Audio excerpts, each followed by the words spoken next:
ટીવાય BSc home science semester 5 paper number 6 nutrition અને fitness વિષય અંતર્ગત unit number 4 weight management. Weight management એટલે માનવ શરીરમાં ના વજનનું નિયંત્રણ કરવું. વિશ્વમાં થતા મૃત્યુના કારણોમાં મેદમયતા અને ઓવરવેઇટનો ક્રમ 5મો છે. લગભગ 2.8 મિલિયન પુખ્ત માણસો ઓવરવેઇટ અથવા ઓબેસિટીને કારણે મૃત્યુ પામે છે. ઓવરવેઇટને કારણે 44% ડાયાબિટીસ, 23% ઇસ્કેમિક હાર્ટ ડિસીઝ, 7 થી 14% જુદા જુદા પ્રકારના કેન્સર થવાની શક્યતાઓ ઉત્પન્ન થાય છે. 2010માં લગભગ 47 મિલિયન બાળકો કે જેની ઉંમર 5 વર્ષ કે તેથી ઓછી હતી તેઓ ઓબેસિટી ધરાવતા હતા. પહેલાં વિકસિત દેશોમાં જ ઓબેસિટી અને ઓવરવેઇટના દર્દીઓ હતા, પરંતુ હવે વિકસી રહ્યા હોય તેવા દેશોમાં પણ તેનું પ્રમાણ જોવા મળે છે.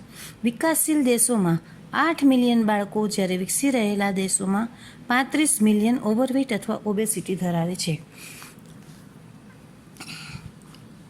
શરીરમાં રહેલી 7 ધાતુઓમાં મેદ ચોથા ક્રમમાં આવે છે. સાધારણ રીતે દરેક વ્યક્તિના શરીરમાં 15% મેદ હોય છે. મેદ દરેક શરીરના અવયવોને પોતપોતાના સ્થાને ટકાવી રાખે છે અને પોતપોતાના સ્થાનથી ચલિત થતાં અટકાવે છે. ખરેખર મેદ શરીરને કોમળ, સુંદર, ઘાટેલું, સુંવાળું અને મુલાયમ રાખે છે. મેદ શક્તિ સંચય કરનાર છે. જ્યારે જ્યારે શરીરને શક્તિની જરૂર પડે છે ત્યારે આ અનામત જથ્થો મેદ પૂરો પાડે છે. પરંતુ મેદમાં ઉત્તરોત્તર વૃદ્ધિ નોંધાયા કરે તો તે વૃદ્ધિયુક્ત મેદ આશીર્વાદને બદલે શાપરૂપ નીવડે છે, કેમ કે તેનાથી ઘણી મુશ્કેલીઓ આવે છે, જેમ કે મેદ વૃદ્ધિ થતાં શરીર કદરૂપું અને બેડોળ બને છે. ભારે શરીરને ચાલતા, કામ કરતા, દાદર ચડતા હાંફ ચડે છે, થાકી જવાય છે. અરે જમતા જમતા પણ તે પરસેવે રેબઝેબ થઈ જાય છે. ટૂંકમાં સ્થૂળ વ્યક્તિ ચપળતા અને સ્ફૂર્તિ ગુમાવી બેસે છે. જાડા માણસમાં શારીરિક શક્તિ અને ક્ષમતા જોઈએ તેટલા પ્રમાણમાં હોતી નથી. તેથી તે હૃદયરોગ, blood pressure, cancer, diabetes, cholesterol, thrombosis જેવા કેટલાક જલ્દી નહીં મટનારા અને મોતની સતત બીક બતાવ્યા કરનાર વ્યાધિઓનો ભોગ બને છે. હવે ઓબેસિટી એટલે શું? શરીરમાં વધારે પડતી ચરબી જમા થવાની પરિસ્થિતિને ઓબેસિટી કહેવામાં છે. તે સુખી અને સારી તંદુરસ્તી માટે ખતરારૂપ છે. આપણા શરીરમાં શક્તિના સંગ્રહ તરીકે, ઉષ્માના ઇન્સ્યુલેશન માટે, શોકના શોષણ માટે અને બીજા શારીરિક કાર્યો માટે ચરબી જરૂરી છે. સામાન્ય રીતે સ્ત્રીઓમાં 25 થી 30% અને પુરુષોમાં 18 થી 23% જેટલી ચરબી હોય છે અને આટલી સામાન્ય ગણવામાં આવે છે. પરિણામે સ્ત્રીઓમાં 30% કે તેથી વધારે ચરબી હોય તો તેને ઓવરવેઇટ અથવા તો ઓબેસ કહેવામાં આવે છે. હવે ઓબેસિટી થવાના કારણો.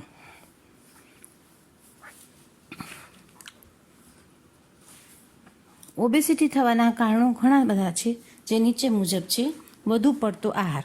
વધુ પડતો આહાર એ મેદ વધવાનું પહેલું કારણ છે. યાદ રાખો કે આપણે પેટ ભરવાનું છે, જીભ નહીં. ભૂખ લાગે ત્યારે ખાવું, ખાવાનો વખત થયો માટે ખાવું એવું રાખવું નહીં. પેટના 4 ભાગ ગણી 2 ભાગ ખોરાક માટે, 1 ભાગ પાણી માટે અને 1 ભાગ હવા માટે ખાલી રાખવું. બીજું છે કબજિયાત. મેદસ્વી વ્યક્તિ સવારથી સાંજ સુધી કચરાપેટીની જેમ પેટમાં ખૂબ આચાર કૂચર નાખતી રહે છે. આમ ગમે ત્યારે ગમે તેમ ખાવાથી મેદસ્વી વ્યક્તિ કબજિયાતનો ભોગ બને છે. પરિણામે પેટનો મેદ વધતો જાય છે. આમ બંધકોષ પણ મેદ વધારવામાં અગત્યનો ભાગ ભજવે છે. યાદ રાખો કે જેનો ઝાડો સાફ તેનો દાડો સારો, અને પેટ સાફ તો સર્વ દર્દ માફ, પરંતુ પેટ છાતીની બહાર તો સર્વ દર્દ વ્યાપ. ત્યાર પછી છે બેઠાડું જીવન. શરીરને સુખ આપનારી તમામ સુવિધાઓમાંથી મેદ વૃદ્ધિનો જન્મ થાય છે. આજે તો છાશવારે સ્કૂટર કે મોટરનો ઉપયોગ કરવામાં આવે છે. સારી આવક હોય કે ન હોય, આ જમાનામાં દરેક માનવીને વાહન વસાવવાનો શોખ લાગી જાય છે. આજે ઘરમાં કચરા પોતા કરવાનું કામ નોકરોની પાસે ગયું. ઘરઘંટીનું સ્થાન ઇલેક્ટ્રિક ઘંટીઓએ લીધું. આથી ઘંટીનો વ્યાયામ પણ ગયો. કૂવા, વાવ અને નદીનું સ્થાન નળે લીધું. આથી પાણી ભરવા માટે કોઈ શ્રમ કરવાનો રહ્યો નહીં. ટૂંકમાં ખાટલેથી પાટલે અને પાટલેથી ખાટલે એવા બેઠાડું જીવનને લીધે મેદમાં ઉત્તરોત્તર વૃદ્ધિ થવા લાગી. યાદ રાખો કે કટી પ્રદેશનો ઘેરાવો જેટલો પહોળો તેટલી જીવાદોરી ટૂંકી. ત્યાર પછી છે સ્વભાવ. જાડા માણસો મોટે ભાગે ફિકરની ફાંકી મારીને જીવન જીવતા હોય છે. કહેવાય છે કે આ જગમાં ખુશી જેવો કોઈ ખોરાક નથી. કાજી દુબલે ક્યું તો કહે સારે ગાંવ કી ફિકર. ટૂંકમાં ફિકરનું પ્રમાણ મેદસ્વીમાં ઘણું જ ઓછું હોય છે. આથી પણ તેઓ જાડા થતા હોય છે. વારસો. જેના મા બાપને મેદ હોય છે તેના બાળકો પણ મેદવાળા હોય છે. કૂવામાં હોય તો અવાડામાં આવે છે. આમ આ વારસો પણ મેદવૃદ્ધિમાં અગત્યનું પરિબળ છે. આહાર અને પાણીનો અતિ ઉપયોગ. જાડા માણસની ચરબી તેના અગ્નિને નિરંતર પ્રજ્વલિત કરે છે. આથી તેને વધુ ભૂખ લાગે છે અને વધારે ખાય છે. વધુ ખોરાકથી ચરબી વધે છે. આમ વધુ ખોરાક અને વધુ ચરબીનું વિષચક્ર ચાલ્યા જ કરે છે. વળી જાડા માણસને પાણી વધુ જોઈએ અને વધુ પાણી પીવાથી વધુ કફ થાય. કફ અને મેદના ગુણ સરખા છે. આથી મેદ વધે છે. ત્યાર પછી છે અંતઃસ્ત્રાવી ગ્રંથિઓ. આપણા શરીરમાં કેટલીક અંતઃસ્ત્રાવી ગ્રંથિઓ છે તો કેટલીક બાહ્યસ્ત્રાવી ગ્રંથિઓ છે. આમાં અંતઃસ્ત્રાવી ગ્રંથિઓના રસો સીધા લોહીના પ્રવાહમાં ઝરે છે. આ રસો જેટલા પ્રમાણમાં ઝરવા જોઈએ તેના કરતાં ઓછા કે વધુ પ્રમાણમાં ઝરે તો વ્યક્તિના શરીરમાં ઘણું કરીને મેદની વૃદ્ધિ થાય છે. જેમ કે થાઇરોઇડ ગ્રંથિ અથવા પ્રાણ ગ્રંથિ હેંડિયાની પાસે શ્વાસનળીની બંને બાજુએ આવેલી છે. જો આ ગ્રંથિનો રસ લોહીમાં જોઈતા પ્રમાણ કરતાં ઓછો ઝરે તો મોં, ગરદન અને ખભાના ભાગમાં અને ક્યારેક હાથ પગના કાંડામાં ચરબી જમા થાય છે. આ રોગને માઇક્સોડર્મા કહે છે. એડ્રિનલનો રસ વધારે વહે તો કેળ અને છાતીની આસપાસનો મેદનો વધારો થાય છે અને કશિંગ ડિસીઝ થાય છે. પિટ્યુટરી ગ્રંથિના સ્ત્રાવની ગરબડને લીધે આખા શરીરમાં મેદની વૃદ્ધિ થાય છે. થાઇરોઇડ ગ્રંથિના સ્ત્રાવની ગરબડને લીધે નરમ પોચો મેદ આખા શરીરમાં પથરાયેલો જોવા મળે છે. ચરક ભગવાને કહ્યું છે કે જે વ્યક્તિ ચિંતા વગરનું જીવે છે, સંયમ વગરનો વ્યવહાર કરે છે, ખાતી વખતે પાછું વાળીને જોતો નથી અને દિવસે ઊંઘે છે તે ભૂંડ એટલે કે ડુક્કરની જેમ પુષ્ટ થાય છે.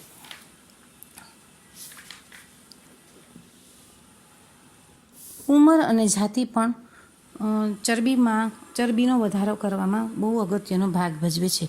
પોઝિટિવ એનર્જી બેલેન્સના કારણે કોઈપણ ઉંમરે અને કોઈપણ જાતિમાં વ્યક્તિને ઓબેસિટી થાય છે. સાંસ્કૃતિક અને સામાજિક પરિબળો પણ ઘણે અંશે ભાગ ભજવે છે. આપણી સમજ વ્યવસ્થા પ્રમાણે આહારમાં કેલેરીનું પ્રમાણ ખૂબ જ વધી જાય છે. દાખલા તરીકે હિન્દુઓમાં જન્માષ્ટમી, દિવાળી, હોળી વગેરે જેવા ધાર્મિક તહેવારો ઉપરાંત ઋતુઓ પ્રમાણે અને સામાજિક પ્રસંગો દરમિયાન ખૂબ જ વધારે કેલેરી ધરાવતા ઘી, તેલ અને મીઠાઈઓ ખાવાનો રિવાજ છે. આ ઉપરાંત કહેવાતી કામ વ્યવસ્થાને પરિણામે લેવાતા બહારના વધારે કેલેરી ધરાવતા ખાદ્યો, મનોરંજનના સાધનોને પરિણામે અન્ય કાર્યની સાથે ખાવું વગેરે ઓબેસિટી થવા માટેના મનોરંજનના સાધનોને પરિણામે અન્ય કાર્યની સાથે ખાવું વગેરે ઓબેસિટી થવા માટેના કારણભૂત પરિણામો છે. માનસિક આવેગો. ઘણી વખત એકલતા, માનસિક તાણ, દુઃખ, નિષ્ફળતા વગેરે જેવી અવસ્થાઓમાં વ્યક્તિ ખોરાક દ્વારા સંતોષ મેળવવાનો પ્રયત્ન કરે છે. આથી શરીરને જરૂર કરતાં વધારે કેલેરી મળે છે, જે શરીરની ચરબીમાં વધારો કરી અને ઓબેસિટી ઉત્પન્ન કરે છે. ઈજા. કોઈપણ પ્રકારની ઈજાને પરિણામે હાઇપોથેલેસમના કાર્યમાં અવરોધ ઉત્પન્ન થાય તો માણસનો ભૂખ અને સંતોષ પરનો કાબુ જતો રહે છે અને પરિણામે ઓબેસિટી થાય છે. દવાઓ. ડાયાબિટીસની દવાઓ, એન્ટીડિપ્રેસન્ટ અને એન્ટી કન્વલ્ઝન્ટ દવાઓના સેવનને કારણે પણ વજનમાં વધારો થાય છે. અમુક પ્રકારના હોર્મોન જેવા કે મોઢા વાટે લેવામાં આવતી ગર્ભનિરોધક ગોળીઓ, લગભગ બધા જ કાર્ટિકોસ્ટીરોઇડ જેવા કે પ્રેડનિસોન વગેરેના સેવનથી પણ વજનમાં વધારો થાય છે. ઊંચા રુધિરના દબાણ માટેની દવાઓ અને એન્ટીહિસ્ટામાઇન દવાઓના કારણે પણ ઓબેસિટી થાય છે. આમ ઉપર મુજબના કારણોને લીધે માનવ શરીરમાં ઓબેસિટી થાય છે. ઓબેસિટીનું માપન બે રીતે થાય છે: શરીરની વૃદ્ધિનું એન્થ્રોપાયોમેટ્રિક એસેસમેન્ટ અને શરીરના બંધારણનું એન્થ્રોપોમેટ્રિક એસેસમેન્ટ. શરીરની વૃદ્ધિનું એન્થ્રોપોમેટ્રિક એસેસમેન્ટ કઈ રીતે થાય તો કે શારીરિક વજન માપવાથી. ઊંચાઈના સંદર્ભમાં માણસનું વજન એ માત્ર તેના શરીરમાં રહેલ ચરબી પર આધારિત નથી, પરંતુ તેના શારીરિક માળખા અને સ્નાયુઓ પર પણ આધારિત છે. વધારે પડતું વજન એ મોટા અને લાંબા હાડકાઓ અને ભરાવદાર સ્નાયુઓના કારણે પણ હોઈ શકે છે. આથી એવું માનવામાં આવે છે કે જે માણસનું વજન પ્રમાણિત વજન કરતાં 10% વધારે હોય તેને ઓવરવેઇટ અથવા તો 20% વધારે હોય તેને ઓબેસ તરીકે ઓળખવામાં આવે છે. પછી છે બોડી માસ ઇન્ડેક્સ. ઓવરવેઇટ અને મેદસ્વી વ્યક્તિઓને અલગ પાડવા ખૂબ જ મુશ્કેલ હતું. આથી ગેરોએ અનેક પ્રયોગો કરીને માત્ર સામાન્ય 2 પેરોમીટર ઊંચાઈ અને વજન માપી તેના પરથી ઓબેસિટી અને તેના પ્રકાર નક્કી કરી શકાય તેવું દર્શાવ્યું. હાલમાં તેને બોડી માસ ઇન્ડેક્સ એટલે BMI તરીકે ઓળખવામાં આવે છે. બોડી માસ ઇન્ડેક્સ એટલે શરીરનું જરૂરી ન્યૂનતમ કપડાં સાથેનું વજન કિલોગ્રામમાં અને બૂટ કે ચપ્પલ પહેર્યા વગરની મીટરમાં માપેલ ઊંચાઈનો ગુણોત્તર ટૂંકમાં.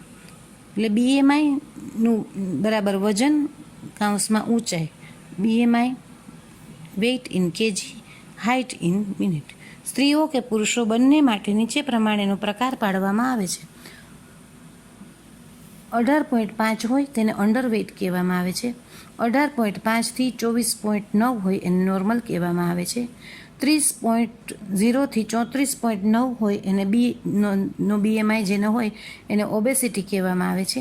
35.0 થી 39.9 BMI હોય એને ઓબેસિટી કહેવામાં આવે છે. અને 40થી વધારે હોય એને સિવિયર ઓબેસ કહેવામાં આવે છે. 35 અને 40 એમ એને ગ્રેડ 1, 2 અને 3 એમ આપવામાં આવ્યા છે.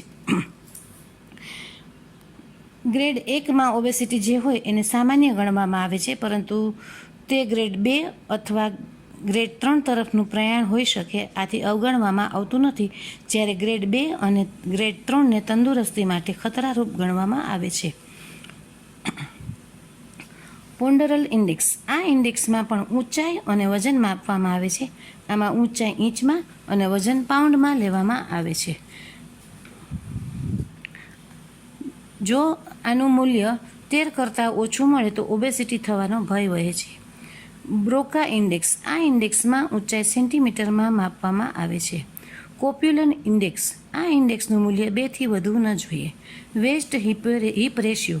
આની કિંમત પુરુષો કરતાં એટલે કે 1 કરતાં વધારે મળે તો અને સ્ત્રીઓ 0.85 કરતાં વધારે મળે તો ઓબેસિટી ધરાવે છે તેમ કહી શકાય. શરીરના બંધારણનું એન્થ્રોપોમેટ્રિક એસેસમેન્ટ. શરીરના બંધારણનું એન્થ્રોપોમેટ્રિક એસેસમેન્ટ 2 રીતે લેવામાં આવે છે.